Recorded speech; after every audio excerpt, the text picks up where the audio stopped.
আসসালামু আলাইকুম ভিউয়ার্স, আমি সাইমা হাসান। অনেক দিনের শখ ছিল একটা ইনফ্রারেড কুকার কেনার। আজকে সেটা কিনেই ফেললাম। এই তো আমার হাজব্যান্ড সেটা আনবক্সিং করে আপনাদের দেখাচ্ছে।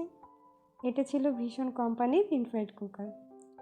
কুকারের সাথে ছিল একটি স্ট্যান্ড আর 1 বছরের ওয়ারেন্টি কার্ড। তো ভাবলাম অনেকদিন আপনাদের সাথে কোনো ভিডিও শেয়ার করা হয় না, তাই এই ভিডিওটি মেক করেছি। কুকার যেহেতু নিয়েই এসেছি, তো আজকেই শর্টকাট রেসিপি তৈরি করা যাক।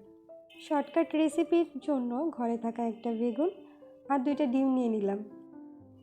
এখন বেগুনগুলোকে টুকরো করে সরিষার তেল দিয়ে মেখে নিলাম। এখন কুকারটির পাওয়ার অন করে বারবিকিউ মোডে দিলাম। স্ট্যান্ডে বেগুনগুলো দিয়ে দিলাম। কুকারের কয়েলটি লাল হতে দেখে আমি একটু ভয়ই পেয়েছিলাম। চুলাটির সুন্দর একটি বৈশিষ্ট্য আছে, শুধু অটো মোডই আছে তা না, 2টি মোডই আছে। চাইলেই ম্যানুয়ালি তাপমাত্রা নিয়ন্ত্রণ করা যায়। 30 সেকেন্ডের ভিতরে কি সুন্দর ধোঁয়া উঠতে শুরু করেছে। বেগুনগুলো প্রায় অর্ধেকটা হয়ে গেছে। এভাবে উল্টানো পাল্টানোর পর বেগুনগুলো প্রপারলি হয়ে গেছে।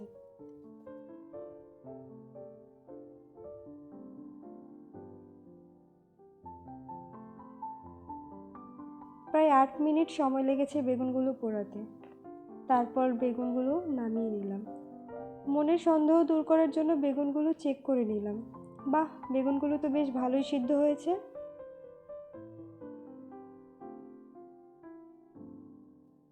এখন ডিম ভাজি করার জন্য কিছু কাঁচামরিচ ও পেঁয়াজ কেটে নিয়েছি। উনি একটু ডিম ভাজিতে মরিচ বেশিই খায়, তার জন্য একটু কাঁচামরিচ বেশি করেই নিয়েছি। ভেবেছিলাম কুকারটিতে কড়াই গরম হতে একটু সময় বেশিই লাগবে, কিন্তু না, গ্যাসের চুলার মতোই দ্রুত গরম হয়ে যাচ্ছে। ডিম চুলাতে দেওয়ার আগে কিছু শুকনো মরিচ ভেজে নিচ্ছি। একটু বেশি করেই ভাজবো, যাতে পরবর্তীতে খাওয়া যায়। এখন সেই তেলে ডিম ছেড়ে দিচ্ছি। ডিমটি এখন উল্টিয়ে পাল্টিয়ে ভালো করে ভেজে নিচ্ছি।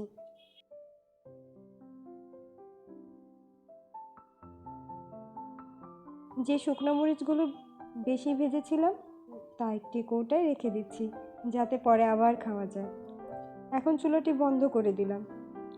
চুলাটি বন্ধ করার পর ঠান্ডা হবার আগে প্লাগটি খোলা যাবে না, কারণ চুলাটি অনেকক্ষণ গরম থাকে। আর এই গরম বের করে দেওয়ার জন্য চুলার ভিতরেই একটি ফ্যান দেওয়া আছে, যা প্লাগ খুলে দিলে আর চলবে না। ফলে ঠান্ডা হতে তখন আরও বেশি সময় লাগবে। অনেক কথাই বললাম, এখন ভর্তাগুলো বানিয়ে ফেলি। এতক্ষণ যারা আমার ভিডিওটি দেখলেন, যদি ভিডিওটি ভালো লাগে আমার পেজটি ফলো করতে পারেন এবং ইউটিউব চ্যানেলটি সাবস্ক্রাইব করতে পারেন। আজ এই পর্যন্তই। সবাই ভালো থাকবেন, সুস্থ থাকবেন আর আমাদের জন্য দোয়া করবেন। আল্লাহ হাফেজ।